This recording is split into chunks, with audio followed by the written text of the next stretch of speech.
那第二个呢叫做下颌震音。下颌在哪儿呢？就是我们的后牙槽，通过咬合我们这个下颌啊来实现的一个震音方式。我们先听一下啊，吹第四孔。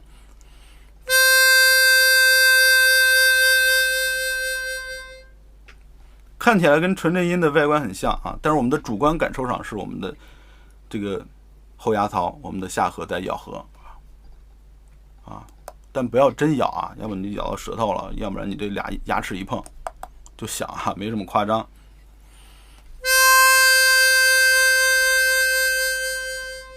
啊，这个频率都可以控制。纯震音和下颌震音就是通过你这样的一个物理的这样一个动作给它做出来的啊。频率呢，开始练的时候频率不要太快，可以慢一点啊。